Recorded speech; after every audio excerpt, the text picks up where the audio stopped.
interview. I think you're dishonest for a lot of other reasons. So please don't harp on this one tweet. But yeah, because you flip flop on your positions the entire time. That's the reason why I tweeted those things about you. But I mean, everything. COVID, you flip flopped on COVID. You flip flopped on BLM. At one minute you were supporting BLM, and then you're like, my son's out protesting. It's amazing. And then when they're burning stuff down, I don't find you to be someone that actually takes meaningful risks and says what you believe. You kind of take both positions all the time. Well, actually, I'm not an ideologue about any of it. So don't pretend that the first time I ever suggested you were dishonest. I'm not an ideologue about any of these things. Right, so you want me to be an ideologue? You want me to stick to one side on everything? No, I'm just saying that it seems like once the conversation cracks, and this is a lot of people in media, they don't take risks. They deliver the government talking points, and then they move once it kind of becomes okay to question the government. So COVID, this was the prevailing narrative. You were like, get the vaccine, da-da-da-da. If you don't do the vaccine, blah, blah, blah, blah, blah. And then all of a sudden now we're finding out that, and you would have called someone like me, anti-vax, trying to kill someone, all of these things. Well, I didn't get the vaccine. My family didn't get the vaccine. And now we're on the other side of this thing, and people are like, well, maybe I had it wrong. Maybe I have some regrets. What do you think I've expressed regrets over? Going with the mainstream narrative in the beginning. Don't just keep talking. What do you think I've expressed regret about with COVID? Well, let me ask you, are you still standing by all the stuff you said about people being idiots for not getting the vaccine? Yeah, the only thing I changed, because the scientific advice changed, and I've accepted that if there was another health pandemic, I would not rush to accept scientific advice in real time as actually 100% irrefutable, never to change, because science evolves, and especially in a health emergency. The one thing I have said I changed my mind over, because the science advice changed, was that originally they advised that if you had the vaccine, then you could not transmit the virus.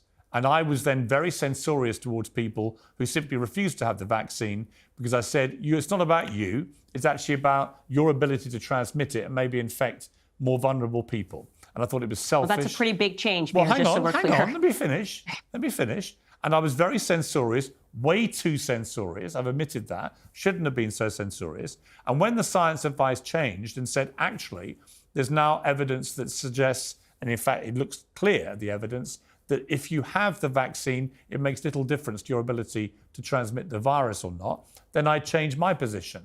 And when I was asked about that later, I said, absolutely.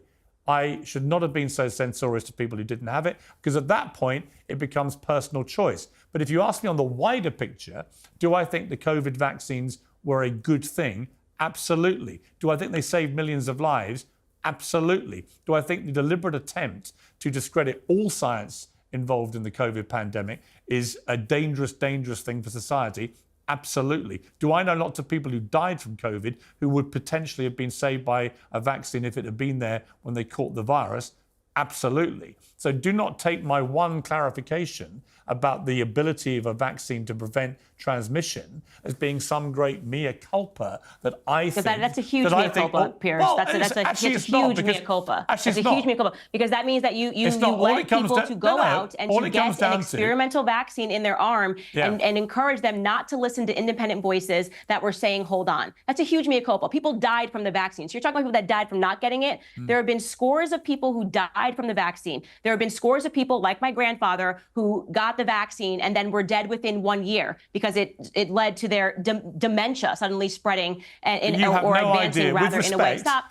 I let you You speak about your mea culpa. do not know that was down to the vaccine, do you? Okay. First and foremost, they have admitted so much. They lied about the 6 feet social distancing. That just came out 2 weeks ago. And you were on the side of all of these people. So don't pretend that that's a small mea culpa. People died from blood clots pertaining to the vaccines that you were telling them to rush out and get, okay? People died had they have waited and perhaps listened to independent voices who understood that there was some government... No, I let you talk. I let you talk about your mea culpa.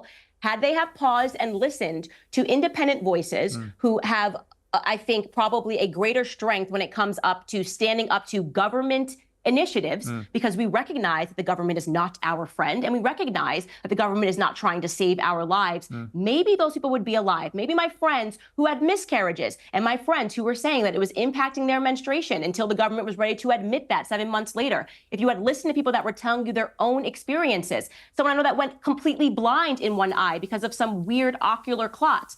So don't pretend that's a small thing. I just want to say, I'm happy to accept that you've changed your mind. Let me respond. But don't pretend it's a small thing. People died from the vaccine. Let me respond. And by the way, I want to be clear for people watching this. He's saying still get it. I'm saying still don't. Just so you can hear a different opinion, do not allow the government to put that in your arm. Okay. God's system works. The government is not fixing you in any regard. And do you feel the same way about the flu shot?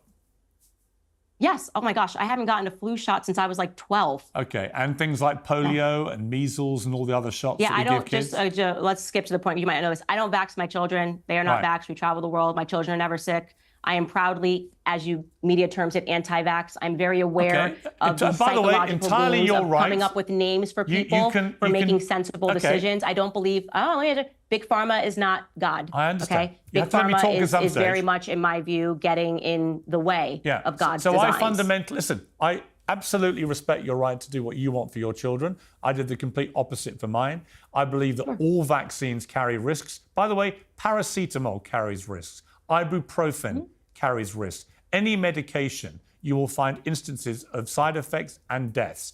Every medication in the world that's ever been created. But do I think overall that COVID vaccines saved millions of lives and were an incredible thing done at warp speed in the middle of a desperate pandemic that was killing thousands of people every day?